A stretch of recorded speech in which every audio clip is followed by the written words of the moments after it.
Okay, folks, so I think we will get going there this evening. We're just giving people a few minutes to join there. So good evening and welcome to Dublin Festival of History 2023, brought to you by Dublin City Council, Dublin City Libraries and Dublin City Council Culture Company. You can visit the website at dublinfestivalofhistory.ie for more details on the festival and the events running up to the end of this week. It's the final week, of course, of the festival. Do please note that this event this evening is being recorded. This year, we wanted to mark the 25th anniversary of the Good Friday Agreement. For many of us, we'll recall Mark Devenport's reporting on that event and all around it. Mark is the author of Flash Frames, 12 Years Reporting Belfast, and co-author of Man of War, Man of Peace, a biography of Gerry Adams. We're delighted to have him here to explore very personal history of recent times and reporting on a time of great historic change.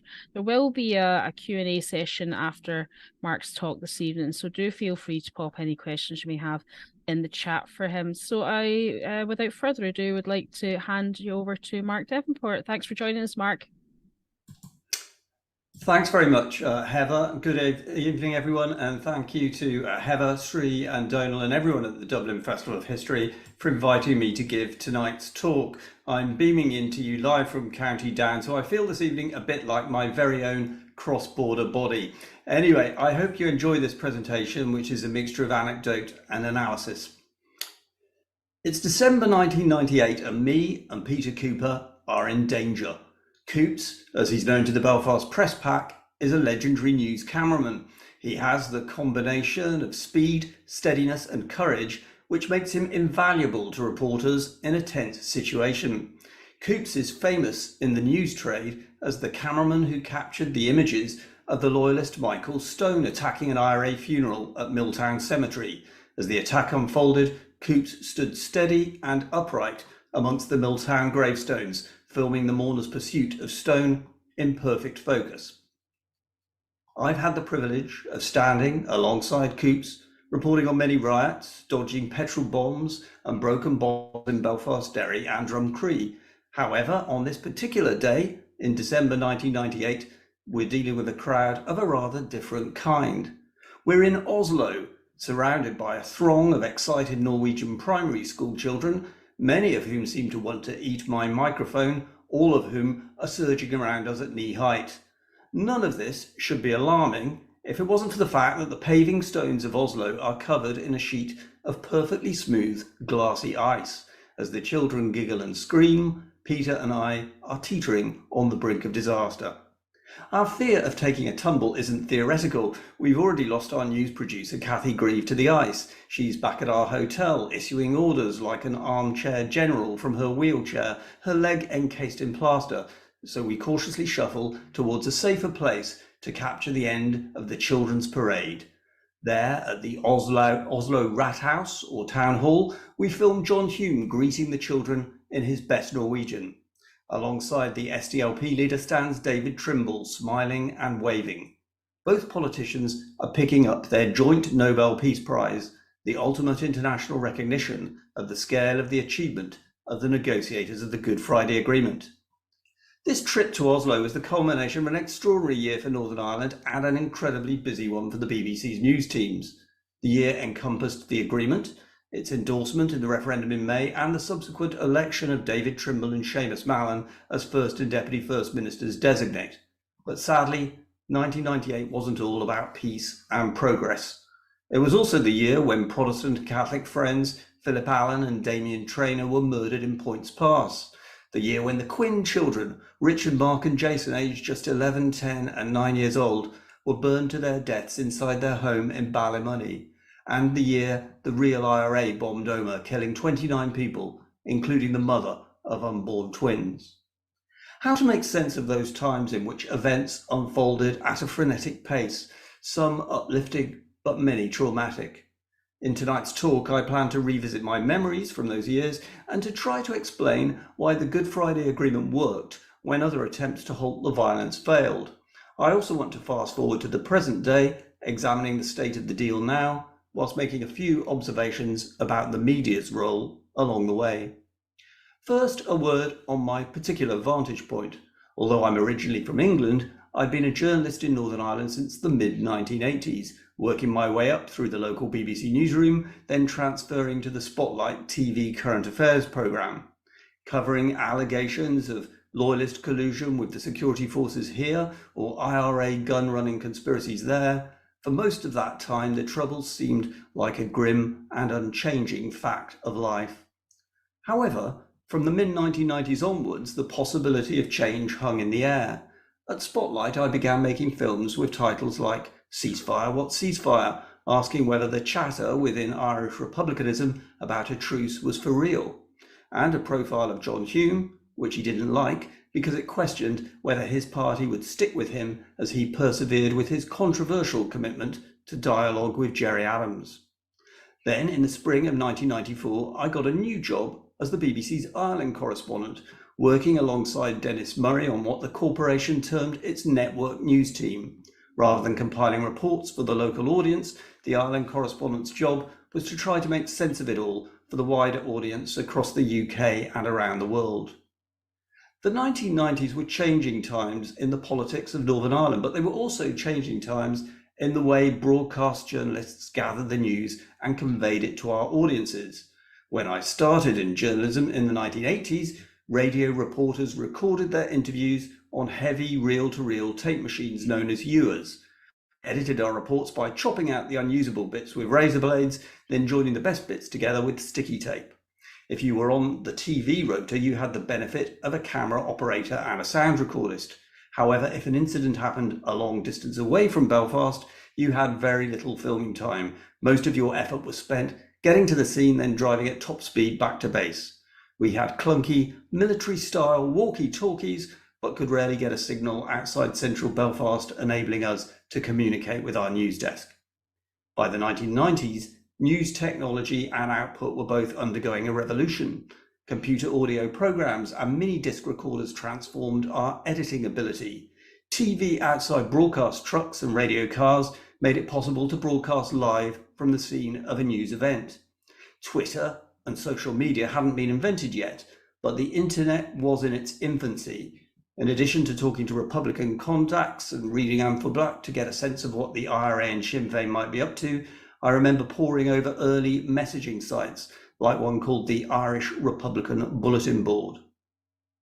Our output was dominated by set-piece TV bulletins and programs like Radio 4's Today, but by the 1990s the BBC was beginning to play catch-up with our American counterparts, adopting the idea of rolling news. First, the corporation launched BBC Radio 5 Live, then BBC News 24. Both these developments happened on my watch, just as Northern Ireland was again becoming one of the most intense news beats in the UK. So it was that in August 1994, I rushed onto the air on Diana Medill's 5 Live magazine show and broke the news of the IRA ceasefire.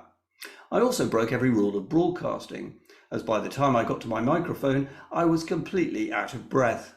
Some critics thought I was overexcited, but the truth was that 5 Live's studio was 300 metres away along corridors and down staircases from the Belfast news editor's office, where our chief security correspondent Brian Rowan and Dublin correspondent Shane Harrison were both ringing in the all-important IRA statement. I hovered over the news editor's shoulder, scribbled down the words complete cessation of military operations, then headed rapidly for the door. The broadcast was definitely not as polished as it should have been, but it did win 5 Live their first Sonny Gold Radio Award for breaking news. Later that day, I had to simultaneously translate Gerry Adams' words for our Radio 5 Live audience as he addressed a rally in West Belfast. He wasn't speaking in Irish. In those days, the British government's broadcasting ban was still in place, so we couldn't transmit the sound of Gerry Adams' voice. That ban was lifted within days of the ceasefire announcement. From 1994 through to 1998, the intensity of the workload never slackened. People sometimes ask me, why does bad news always attract more attention than good news? That's often true, as the terrible events in Israel and Palestine have so recently demonstrated. But the 1990s showed a development can be novel and important without necessarily being negative or violent. In fact, the UK audience had, shame to say, switched off to the litany of killings in Northern Ireland in the 1980s and 90s. Only particularly horrific atrocities garnered attention. However, the prospect the conflict might be resolved with a ceasefire and dialogue held out the hope that the threat of IRA bombings in English cities might become a thing of the past. So our listeners and viewers across the water switched back on. Would the ceasefire prove permanent? Would the loyalists respond? Could a deal be reached to copper fasten the embryonic and imperfect peace? All this terrain provided much for me and Dennis Murray to analyse and explain. As we now know, the course of events throughout the 1990s turned out to be far from smooth. Many unionists harbored suspicions the IRA ceasefire might be a ploy. However, armed with wise advice from a handful of Protestant clergymen, the loyalist paramilitary leaders were persuaded to give the initiative a fair wind. 6 weeks after the IRA ceasefire, in October 1994, the Combined Loyalist Military Command declared it too would universally cease all operational hostilities. So a huge step forwards, even though controversy raged over whether both sides' illegally held guns should be taken out of circulation and when the paramilitary's representatives should be invited to join inter-party talks. These debates didn't play out against an entirely peaceful backdrop. Instead, there were angry disputes over contentious Orange Order parades, ominous noises off from loyalists and Republicans unconvinced by the peace process, and killings carried out by shadowy factions, which seemed to be convenient cover names for the groups supposedly on ceasefire.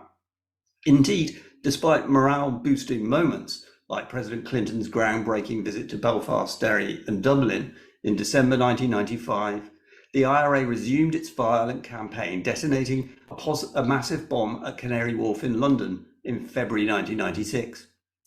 Word of the impending attack broke just as many of my colleagues in the Belfast press pack were heading off to a local awards ceremony. A new-look BBC Newsline early evening bulletin had launched that week with a mission to place more emphasis on a non-troubles, peaceful news agenda. Instead, I interrupted the Newsline team's post-programme discussion with the first rumours of a bomb warning phoned into the Irish News. After the bomb went off a short while later, killing 2 men in a newsagent's and causing massive damage to London's Docklands, I filed reports on the gloomy implications, dressed in a dinner jacket and bow tie, clad for a celebratory occasion I never got to attend. When the US Senator George Mitchell convened his inter-party talks in June 1996, Sinn Féin was excluded because of the breakdown of the IRA ceasefire. Gerry Adams posed for the TV cameras locked outside the Stormont gates.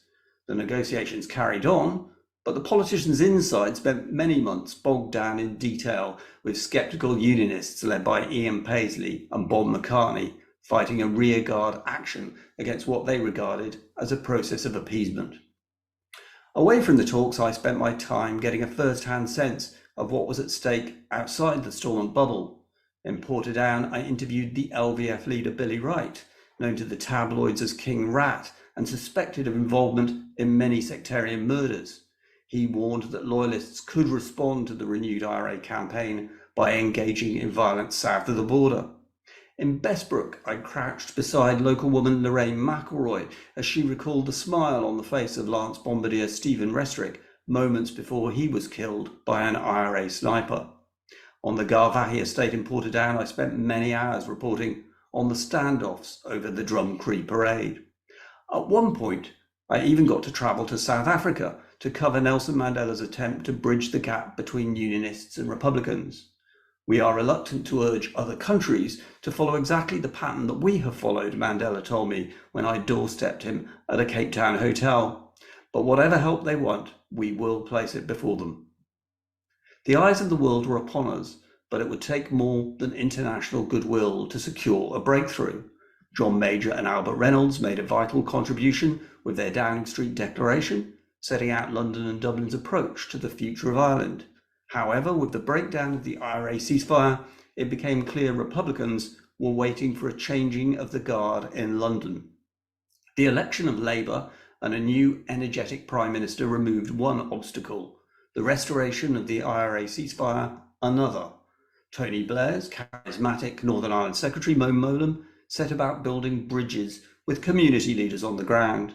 Seeing which way the wind was blowing, the DUP quit Senator Mitchell's talks before the government's allowing Sinn Féin to join. When the senator set his deadline at midnight on Thursday, April the 9th, Ian Paisley was on the outside and Gerry Adams on the inside. Crucially, though, David Trimble's Ulster Unionists and two fringe loyalist parties, the Progressive Unionists and the Ulster Democrats, had decided to stay on board.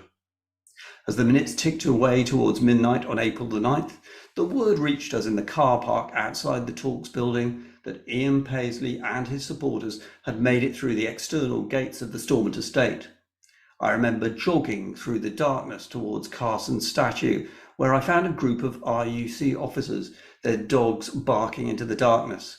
The officers were concerned that the DUP leader might lead the crowd of loyalists towards Castle buildings in an attempt to storm the Talks venue. In the event, Paisley told his supporters they'd achieved their aim by mounting their protest at Carson's feet. After a few stirring words, the loyalists dispersed, and the DUP leader went on with just a handful of aides to address the cameras inside a makeshift press centre outside the Talks.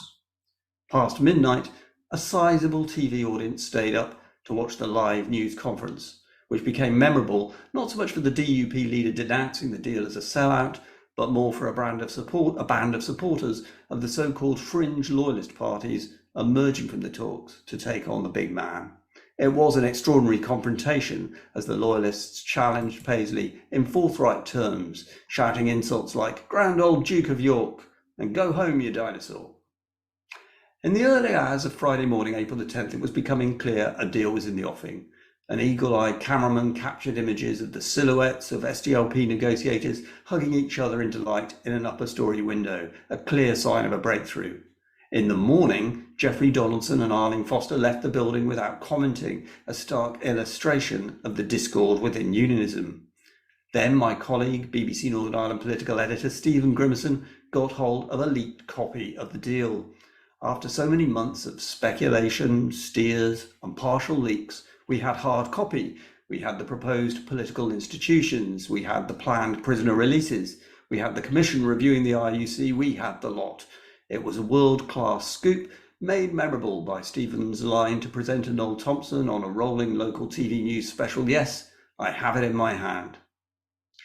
As I indicated at the start of my talk, history didn't stop on April the 10th. The year continued at a whirlwind pace with the referendum campaign, an assembly election, persistent problems getting power sharing up and running, the bitter blow of the Omagh bombing, then the award of a Nobel Prize. But at this juncture, I'd rather break away from the chronology and ask why 1998? Why did the Good Friday Agreement succeed when other previous peace initiatives had failed? There's no simple answer. If moral authority was enough to deliver peace, then surely the grassroots campaign of the Peace People in 1976 should have succeeded. Led by Mairead Corrigan, the aunt of 3 children, killed after they were struck by an IRA gunman's getaway car in West Belfast, the Peace People certainly attracted massive popular support. Thousands, particularly women, took to the streets to express solidarity with Mairead's sister, Anne Maguire, who never recovered from the loss of her children and later took her own life. Like John Hume and David Trimble, the Peace People won the Nobel Peace Prize, but the IRA leadership remained impervious to their well-attended rallies and their international acclaim. Earlier this year, the gracious Fermanagh woman Joan Wilson died 36 years after she lost her daughter Marie in the IRA Enniskillen bombing. Just like the pleas from the Peace People, the appeals for an end to the bloodshed from Joan's husband Gordon Wilson deserved a better response than they received. Mr. Wilson's account of the last moments of his daughter Marie as they held hands under the rubble on Remembrance Sunday touched many hearts, as did his ability to forgive the perpetrators. He was elected as a member of the Irish Senate in the 1990s and personally met IRA representatives in an attempt to get them to halt their campaign, but he came away disillusioned, later describing his meeting as pointless.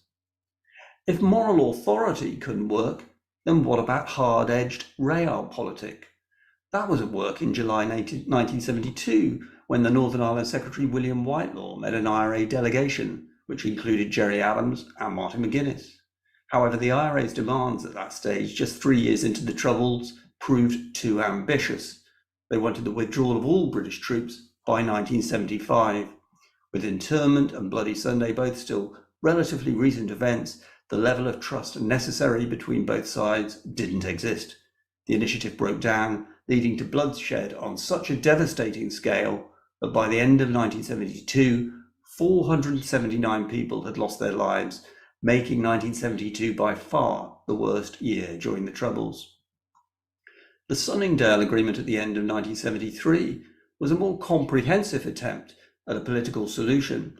Sunningdale foreshadowed much of the Good Friday Agreement, with its mix of power sharing at Stormont combined with a cross-border element known as the Council of Ireland. Hence Seamus Maughan's famous quote about the Good Friday Agreement being Sunningdale for slow learners. Maybe that was true on paper. However, in 1973 and 1974, the forces need to make any peace deal stick simply weren't in play. The IRA, whose over-ambitious demands had been spurned by London in 1972, weren't party to the 1974 power-sharing experiment. More significantly, anti-Sunningdale Unionists, suspicious about giving any credence to the Council of Ireland, put their efforts behind a loyalist workers' strike, which made Northern Ireland ungovernable, dooming the short-lived experiment in power-sharing. The ill-fated attempt to broker peace also coincided, of course, with the murder of 33 people in Dublin and Monaghan in bombings subsequently admitted by the UVF. It's notable that both years of significant power-sharing initiatives, 1974 and 1998, were also years which witnessed the worst atrocities on either side of the border. So 1998 wasn't the first attempt to end the Troubles, but it was the one which produced results. Why then did the Good Friday Agreement succeed when other initiatives had failed? I don't think you can isolate any single reason. Instead, I would highlight 3 contributory factors. First, war weariness. Second, dedicated go-betweens. And third, far-sighted and courageous leaders willing to engage in creative lateral thinking. First, war weariness. After 30 years of the Troubles, many of those radicalised in the late 60s and early 70s were getting older and worn down by the years of conflict. Earlier this year, Gerry Adams told my former BBC colleague Mark Simpson that the Provisional IRA could have gone on forever. Maybe so, given Colonel Gaddafi's massive arms supplies. But no one deemed the IRA capable of outright military victory. Instead, the Troubles had evolved into a bloody stalemate. Rooting out the IRA completely was beyond the capability of the security forces, but they had become more effective in suppressing and interrupting IRA operations through the widespread recruitment of informers. As the stalemate continued elsewhere, people could see examples of the possibility of change, such as the release of Nelson Mandela in South Africa in 1990, or the fall of the Berlin Wall in 1989. In fact, when I rushed onto air on Radio 5 Live with the first word of the IRA's 1994 ceasefire, I interrupted an item about the withdrawal of the last Russian soldiers from Berlin. Also in London, the Conservative Party removed Margaret Thatcher as its leader in 1990. Although this was entirely unconnected from Northern Ireland, it meant the IRA's bête noire as Prime Minister was no longer in Downing Street. Next, the go-betweens. These were a small but invaluable bunch of intermediaries who devoted considerable effort to breaking the stalemate. The indomitable redemptorist priest Father Alex Reid, for example, built up credibility with Republicans through facilitating talks to end feuds between groups like the Provisional and Official IRA. On the Protestant side, clergymen like Archbishop Robin Eames worked to ensure the loyalist paramilitaries did not immediately torpedo any momentum towards peace. In Derry, the fish and chip shop owner Brendan Duddy played a pivotal role. His Derry link was the conduit for secret exchanges between the British government and the IRA. Earlier this year, my old colleague Peter Taylor broadcast a fascinating programme, including an interview with Robert, who was Brendan Duddy's contact with the security service MI5. It's worth watching, but boiled down, there now seems good evidence that both Robert and Brendan Duddy not only conveyed messages between the IRA and the government, but at crucial points both exceeded their briefs, massaging the communications to make them appear more conciliatory or attending meetings for which they had no authorization. According to this version of events, the journey to the agreement may have been smoothed on its way by a couple of whopping white lies. I should also mention the Belfast solicitor Paddy P.J. McGrory, who was the go-between who I personally knew the best. PJ was Gerry Adams' own lawyer, and he became internationally known when he represented the families of the 3 IRA members shot dead by the SAS at a high-profile inquest in Gibraltar. The late Pat Hume credited Paddy McGrory as probably the first person to raise with her husband the idea that Sinn Féin was keen to take a more political route. That approach helped kickstart the dialogue between John Hume and Gerry Adams. In 1992, I broadcast a Radio Ulster profile of PJ in which he told me a lot of amusing stories about the courts and the criminal underworld in Belfast in the decades before the Troubles. But I also gathered that he had operated as an intermediary during the IRA's 1972 ceasefire and tried to get a few details out of him. He replied coyly that unless this is to become an interview of the 7 veils in which all is to be revealed, let's put it this way, a lawyer gets in this country a number of assignments outside of the usual, and when you get them, you take them on. Later I learned that at a crucial juncture in the early 1990s, PJ had written to the Republican leadership advising them that only madmen make war for fun. I believe that peace now will garner a rich harvest of support for the Republican movement such as it has not known for decades. I believe the tide is at the flood and is beginning to ebb. This is the hour. Finally, the far-sighted and courageous leaders. I began this talk reminiscing about the Nobel Peace Prize ceremony in Oslo, and there's no doubt the joint winners, John Hume and David Trimble, both deserved all the accolades that came their way. Hume persisted under immense personal strain with his dialogue, even as the violence remained at its most brutal. Trimble stood his ground, remaining at the negotiating table when Ian Paisley and Bob McCartney walked away. One of the most memorable times for us reporters camped outside Castle Buildings was the moment, after a few days pondering their options, when the Ulster Unionists returned to the talks table. They walked theatrically into Castle Buildings, accompanied by the Loyalist Progressive Unionists and Ulster Democrats to, in inverted commas, confront Sinn Féin. The image of this phalanx of Unionists and Loyalists looked like a scene from the film Reservoir Dogs. Staying the course required both Hume and Trimble to demonstrate tenacity and courage, putting the long-term interests of society ahead of their short-term party political advantage. Gerry Adams didn't feature on the Nobel Peace Prize citation, not just because his inclusion would have spoiled the symmetry of a single nationalist and a single unionist sharing the award, but also because the organisers probably feared it would prompt David Trimble to stay away. As the author of a biography of Mr. Adams called Man of War, Man of Peace, I think he does bear responsibility both for first prolonging the conflict and then subsequently guiding it to a resolution. And it's here that my reference to lateral thinking comes in, because no one can deny the ingenious concepts which emerged from the Hume-Adams dialogue of the mid-1990s played a crucial role in unlocking the zero-sum thinking which had previously ensured initiatives like Willie Whitelaw's talks with the IRA in 1972 were doomed to failure.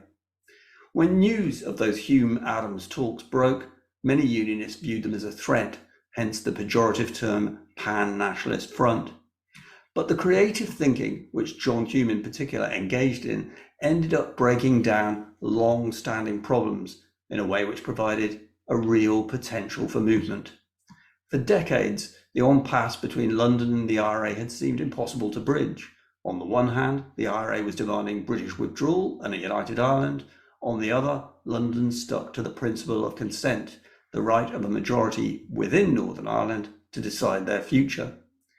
However, Hume and Adams helped cut through this Gordian knot, shifting the Republican movement away from its traditional demand for British withdrawal. Their acceptance of the principle of consent was made more palatable by the clever notion of holding 2 referendums at the same time on both sides of the border. These joint referendums on the Good Friday Agreement could in themselves be taken as providing the Irish people as a whole with an opportunity to exercise their right to self-determination in line with wider Republican and nationalist thinking. This north-south approach also inspired the agreement's creation of cross-border bodies. Those elements clearly drew on the 1973 Sunningdale Agreement, but they were heavily influenced by John Hume's long-standing admiration for the European Union's work in promoting cross-border cooperation as an alternative to conflict. At the Nobel Prize ceremony I attended in Oslo in December 1998, John Hume spoke eloquently about the inspiration he'd taken from walking across the bridge which spans the river at Strasbourg, part of the long fought-over frontier between France and Germany.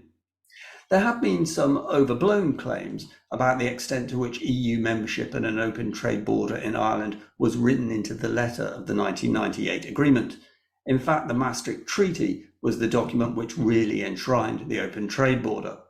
But there's no doubt the EU's example inspired the agreement's spirit, in line with John Hume's repeated declarations that it is people, not territory, which have rights. Hume was also well aware that framing the problem purely in north-south terms would stir suspicion amongst Unionists, hence the finely balanced structure of the Good Friday Agreement talks, which grouped the problems to be confronted into three different strands: relationships between the communities within Northern Ireland, relationships between the North and South, and finally relationships across the Irish Sea between East and West Great Britain and Ireland. Far from being meaningless academic language, these concepts provided the arguments Gerry Adams needed to persuade the majority of his supporters to stay the course with the IRA ceasefire. He sold the effective acceptance of the principle of consent to Republicans, not as an act of surrender to Unionists, but as a stage in a high-wire political strategy, a stepping stone which would eventually serve Sinn Féin's interests far more than maintaining a violent stalemate. His party's current strength on both sides of the border seems to me to go a fair way towards vindicating his analysis. Adams, Hume, and Trimble were all extraordinary figures in their own different ways, without whom there could have been no deal. But once the essential elements of a possible compromise began to emerge, it required Herculean efforts by many others to bring the process to a conclusion. George Mitchell, Tony Blair, and Mo Mowlam we have already mentioned. Bertie Ahern was also key, heading back to the talks directly from his mother's funeral. Earlier this year, the SDLP's Mark Durkan, a key backroom figure, wrote about how the sight of David Trimble and Seamus Mallon walking through the streets of Points Pass to pay their respects together to the families of LVF murder victims Philip Allen and Damien Traynor had helped provide him with the inspiration for a two-strong top team at Stormont consisting of a First and Deputy First Minister working together for the wider community. The contributions of David Irvine, Gary McMichael, Monica McWilliams and many more were invaluable, whilst a dedicated coterie of lesser-known British and Irish officials pored over the detail, often finding ingenious ways out of intractable problems. When the final touches were being put to the agreement, there were enough political and paramilitary chess pieces in place on the board to give the British and Irish governments hope that the process could deliver a meaningful deal. This was in stark contrast to what had happened at the time of the Sunningdale Agreement in the mid-70s. Understandably, though, things proved far from straightforward. The early release of paramilitary prisoners was hard for the families of Trouble's victims to stomach and famously prompted that last-minute walkout by Geoffrey Donaldson and Arlene Foster. Earlier this year, Daphne Trimble told the BBC's Tara Mills she thought her husband had underestimated the public's negative response to those prisoner releases. Although the emotions generated by the releases certainly provided a potent argument for the No campaign, the result of the referendum itself was never in doubt. As the vote loomed in May 1998, there was no question mark over whether Yes would win, only about how big the majority would be. In the event, Yes secured a 71% victory in the north, with most analysts reckoning this indicated overwhelming support amongst nationalists and a wafer-thin majority within unionism. Massive problems lay ahead, not least the delays to IRA disarmament. Paramilitary prisoners got out of jail within 2 years, but it was 7 years before complete IRA decommissioning was verified. This 5-year discrepancy sapped unionist patience and fatally undermined David Trimble's leadership. Nevertheless, the essential deal which got over the line in 1998 remained the default option. Ian Paisley opposed the agreement in 1998 and spent the next few years denouncing it. However, his ministers took their departments whilst refusing to sit at the executive table. Then, after IRA decommissioning was completed, the DUP signed up to power sharing with Sinn Féin. Despite some tinkering around the edges at St Andrews, most of the essential architecture of government the new DUP Sinn Féin-led government inherited in 2007 was much the same as the model designed back in 1998. 25 years on then, what's the state of health of the Good Friday Agreement? Some of you might have seen the TV pictures taken at the Tory conference earlier this month of loyalists carrying a coffin labelled the Agreement. Are they right? Is it dead? There's no doubt the deal is in a poor state of health. Its main institutions are currently operating. The vital signs aren't good and life support is definitely required. But I still tend to side with Mark Twain, reckoning reports of the agreement's death are somewhat exaggerated. Any assessment of the deal has to acknowledge it was not just a formula for Northern Ireland's future administration, but also a peace accord intended to bring to an end a long and brutal conflict. On this level, the deal remains, in my view, a remarkable success, and given what's currently happening elsewhere, an example for other conflict zones around the world. Yes, 25 years on, loyalist paramilitary factions and other criminal gangs still play a sinister role, and the callous gun attack on Detective Chief Inspector John Caldwell in Omagh in February underlined the continuing threat from dissident Republicans. But despite all those concerns, we must recognise that since 1998, the casualty graphs have been very clear. Hundreds of people are walking around today who wouldn't be alive if the ceasefires of the 1990s had not been copper fastened by the deal of 1998.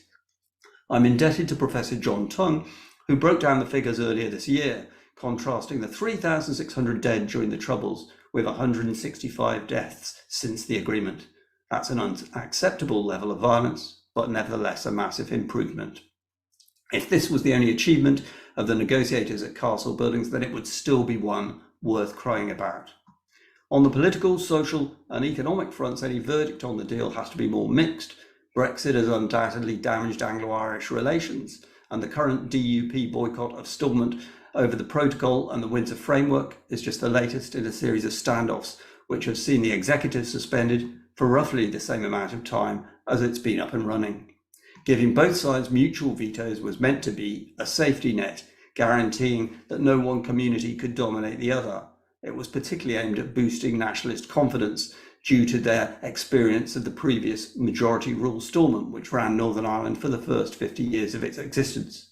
However, the current Stormont voting system has too often ended up producing deadlock. A sense of mutual trust and common purpose, which the agreement's architects no doubt hoped would build over time, has proved sorely lacking.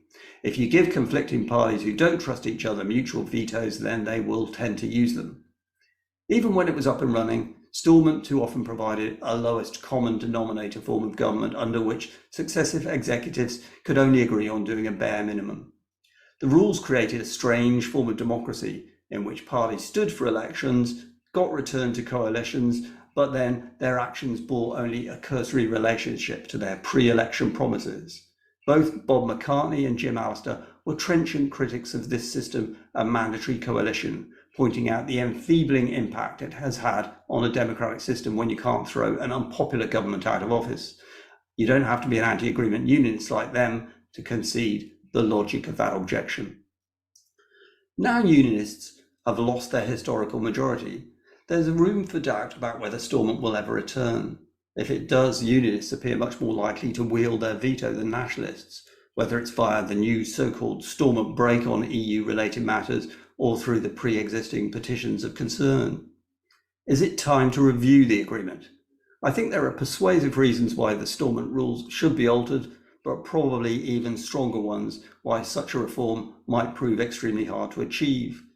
When you look at the wording of the agreement, which deals with Stormont's cross-community voting system, it actually refers to it as one of a series of safeguards to ensure that all sections of the community can participate and work together successfully.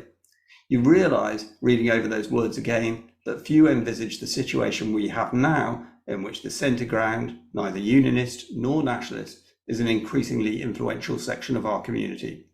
I can see the logic of the arguments put forward by the Alliance Party for changes to the rules to enable key decisions to be taken by weighted majorities. But unionists will ask, why a safeguard deemed so important for the nationalist minority back in 1998 should be withdrawn now unionists are no longer in the ascendancy. In short, I suspect any talks on this point will go around in circles unless and until the centre ground actually gets enough votes to become the second biggest designation, which still seems a fair way off. So the political machinery we've inherited from the Good Friday Agreement and its successor deals is far from perfect. Moreover, when it comes to finance, in contrast to your healthy governmental bank balance in Dublin, Stormont is broke. We have underfunded public services, long hospital waiting lists, and disparities between the pay of our health workers and their counterparts south of the border. That said, I could never have imagined when I was running around Belfast reporting on bomb alerts with my clunky reporters walkie-talkie back in the 1980s, that Northern Ireland would also one day become home to advanced financial services, cyber security and pharmaceutical sectors, or that we will provide the backdrop to internationally acclaimed films and television series like Game of Thrones or Derry Girls. I have to pinch myself when this summer my daughter got a job as a tour guide in Belfast and came home regaling us each day with tales of the different luxury cruise liners docking at the harbours. Just finally, let's turn to the changing media landscape, because I want to address the argument that the agreement couldn't have happened if we had had Twitter and some of the combative discussion programs that we have today. I'm not entirely convinced by this. True, the two Belfast morning papers, the Newsletter and the Irish News, take very contrasting positions today on issues like the Windsor Framework and a possible border poll. That's in contrast to 1998, when they united to jointly back the agreement. But when it comes to radio and TV, I can recall at the time having to deal with complaints about our coverage. For example, the then Labour Minister, Kate Hoey, complained to me about our airwaves carrying a no voice every time we featured a yes voice, which she felt was really out of kilter. I responded by saying that we probably featured more yes voices in line with the opinion polls, but we had a duty at the time of the referendum on the agreement to put the valid counter-arguments there were and debates there were about the deal. We had that duty to present both sides. Separately, I can recall on one occasion when Alistair Campbell, who took a very hands-on attitude to his job as Tony Blair's chief press officer, rang our TV edit suite to argue that pictures of his boss visiting Belfast should lead our bulletins over and above footage we had just gathered of the loyalist Michael Stone. On temporary release from jail, Stone had been given a hero's welcome at a loyalist rally at the Ulster Hall. Campbell was fearful that if we led with those pictures, that might dent the Yes campaign. But back in the edit suite, we were looking at the footage from the Ulster Hall, and in visual and news terms, it was a no-brainer. Both I and my colleague Tom Coulter, who was the TV correspondent on duty that evening, stood our ground, and our video of Michael Stone led the bulletin. Of course, there were times when the logic of starting a report with your best pictures meant the Yes campaign did indeed get a boost. The most obvious instance was at the Waterfront Hall in Belfast on the eve of the referendum vote, when U2 came to town and put on a special pro-Yes concert together with the Downpatrick band Ash. The audience were local sixth formers who'd been given free tickets, but Bono knew the TV audience beyond the hall would be much bigger, and famously, of course, he was joined on stage by a shirt-sleeved John Hume and David Trimble, and raised their hands up in a gesture of solidarity. I was the reporter on the 9 o'clock news that night, editing my piece from a TV vehicle parked just outside. After sending my package back, I managed to blag myself into the after-gig party. There, amidst an assembled gathering of pop stars and politicians, they all turned on the TV to watch my report, and I took a mild slagging from the concert promoter Eamon McCann for including vox pops in my report, not just of excited pro-Yes concert goers, but also one sixth former who told me he was going to enjoy the music, but vote no anyway. After a few minutes, I got an introduction to Bono. I told him I thought the concert would probably give a last-minute boost to the Yes campaign. I hope so, he replied. We had to do whatever we could.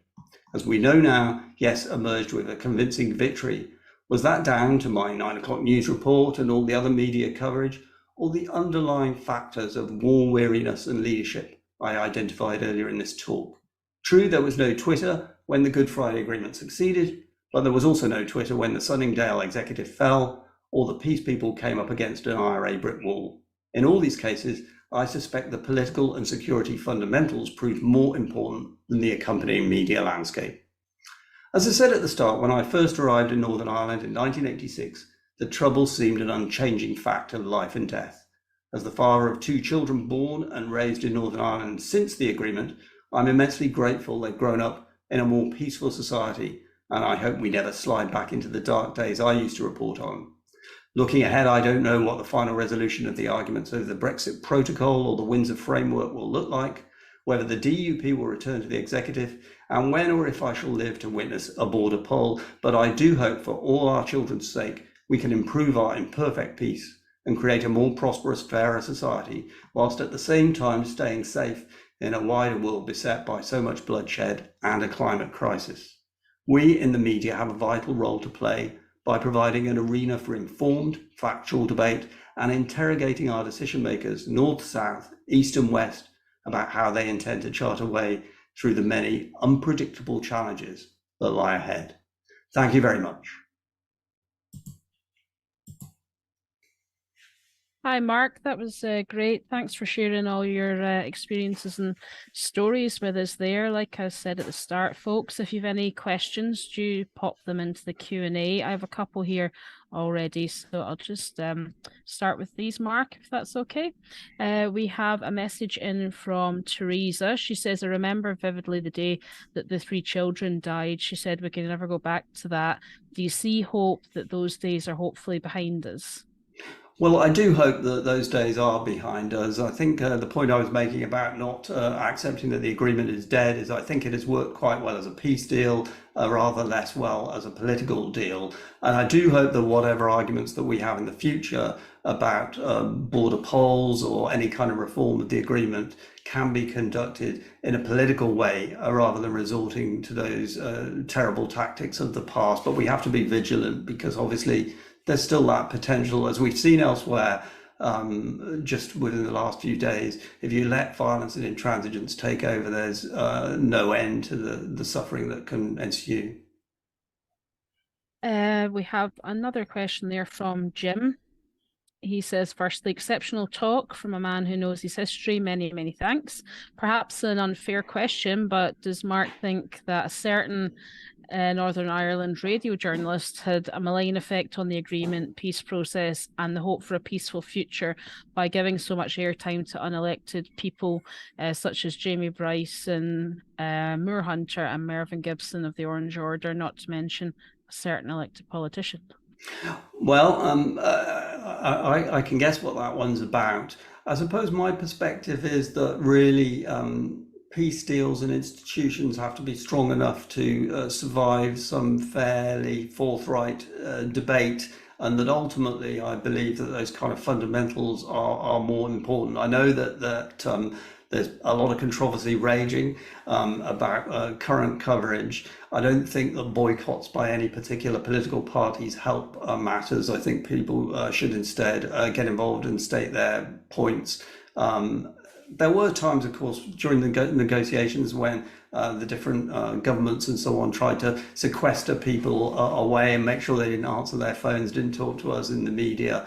But I think ultimately there'll always come a point when all deals, if they're going to be strong, they're going to survive, have to be able to survive some pretty rigorous interrogation. We have a comment there just from Siobhan. She says, thank you for that. Excellent. Claire asks, now there's 2 words here I don't think I've ever come across, so I'm going to do my best to pronounce them. But she says, how does Northern Ireland compare with other polities with consociational arrangements in terms of stability? That's probably stretching. I mean, I know that in the Balkans, I think in Bosnia, they have followed this model, which is essentially giving mutual vetoes to various places. Now, I think, at least Bosnia has stayed, thankfully, fairly peaceful. I suspect there are problems there that we don't necessarily see played out on our airwaves on a regular basis. It is not by any means the perfect system of government, and I think Stormont has illustrated that. But it's, I suppose, a way to get sides who basically don't trust trust each other to at least some kind of semblance of administration, and that was what was used at the time of Stormont. And so I suppose it did that job. but it is then quite hard to reform. I can recall I was the UN correspondent for 2 years, and people have talked since World War II effectively about reforming the UN Security Council, where various sides have got mutual vetoes, and it's come to nothing. That's why I'm a little bit pessimistic about the chances here closer to home. Hey, Anthony has been in touch. He says, Mark, your former BBC colleague Barney Ronan penned a great book on his experience living with ghosts. Have you considered doing a similar work? I did do an anecdotal piece called Flash Frames, which was when I actually went over to the States, and I had sort of the time to look back on the sort of first 12 years of my career. So that is out there. I'd like to say available in all good bookshops, but it might not be any longer. I haven't yet decided that I want to do kind of a whole, if you like, a whole updating of that work. Yeah, might consider it at some point in the future. Good. Carl asks, how did George Mitchell become involved in the process? Why him? And was there not suspicion that he might not be impartial? Well, I think both Tony Blair and Bertie Ahern. Sorry, it was prior to Tony Blair and Bertie Ahern. It was George Mitchell came in during the John Major and Albert Reynolds era. So I think both the British and Irish governments at that stage were happy to have some kind of international presence. Clearly, Bill Clinton was taking a lot of interest. Bill Clinton had promised when he got elected that he would appoint an envoy, and initially George Mitchell was appointed as an economic envoy, and then his role began to expand. There were particularly suspicions from unionists about American involvement because they felt that Bill Clinton was too sympathetic to the nationalist side. And I remember when George Mitchell was initially appointed, there was a small controversy about the fact that he was a Maronite Christian, and all the unionists spent a lot of time running around trying to work out whether that meant he was a Catholic or a Protestant. But ultimately, he won people over because he did have judicious handling of the negotiations, and clearly, by the time we got to the agreement already, the anti-agreement unionists had walked out, so they weren't part of the whole business of having to sign off on him at that stage. Hey, Peter asks, is it short-sighted of the leader of the opposition in the UK to rule out the potential for a border during the next British government term of 5 years, particularly when it's included in the Belfast Agreement and the British, and in brackets here, and Irish government is supposed to be neutral on the idea of a border poll? Well, I think Sir Keir Starmer, he said that he doesn't see a border poll as being on the horizon. I suspect to a large extent that he might have been thinking about Scotland as much as about Ireland when he gave that answer, because if he was to start talking about arranging a border poll in Northern Ireland, then again the SNP will be saying, well, what about a fresh independence vote in Scotland? And at the moment, Sir Keir Starmer really wants Scotland to stay on side. He needs them for the parliamentary arithmetic. So that might have been one reason why he didn't want to raise the hair. I think the other thing is that he knows that at the moment, that whilst Sinn Féin has obviously been doing a lot better, the opinion polls still aren't indicating that we've reached that threshold whereby British governments have to consider it. And I think he simply doesn't want to bring that on. It's a headache which at this particular point he doesn't want to comprehend. That's interesting, I have to say, as a Scottish person on here this evening to hear that. I don't have any further questions. If anybody's got any last questions, they want to pop them in the Q&A, we'll just give it a minute. Oh, Carol is here. She said, how do you see Joseph Kennedy, third role as special envoy to Northern Ireland? Well, obviously, it's difficult for him because of the lack of institutions. I noticed that he is talking very much about sort of economic advancement, and he's meant to be leading, I think, another group of US businessmen to Northern Ireland. I'm not sure that the Americans at this particular point have the interest to play the kind of same role that they did during the Clinton administration. So whether Joe Kennedy's role expands in the way that George Mitchell's role expanded, I think would be somewhat doubtful. But perhaps he can do good work by continuing the sort of campaign for economic investment, which we have already had quite a bit of from America, but we could certainly always do with more. Great. Just as another message, thank you very much for a very interesting talk, Mark. So, I just got a message there I can reply to directly. I think we'll wrap it up there. That brings us nicely round to the 7 o'clock mark. Thank you, Mark, for joining us here as part of the Dublin Festival of History this evening. Have you anything coming up you'd like people to know about, I guess, before you go, or anything like that? Well, just continuing to tick away, chairing various events. From the Dublin Festival of History, I'm manoeuvring to the DUP conference with the next few days. So there you go. I'm trying to keep that cross-border thing going, and so yeah. But hopefully, looking forward to continuing to sort of make my input to whatever happens in the future, and looking forward potentially to getting down in person and being part of the Dublin Festival of History in the future, even maybe just as a spectator. So thank you very much for the invitation. Yeah, thank you. We'd love to see you down in Dublin sometimes. So thank you everybody for joining us this evening. Again, Dublin Festival of History.ie for the remaining events happening between now and Sunday 15th of October. And we hope everybody has a good rest of their evening. Good evening. Thank you.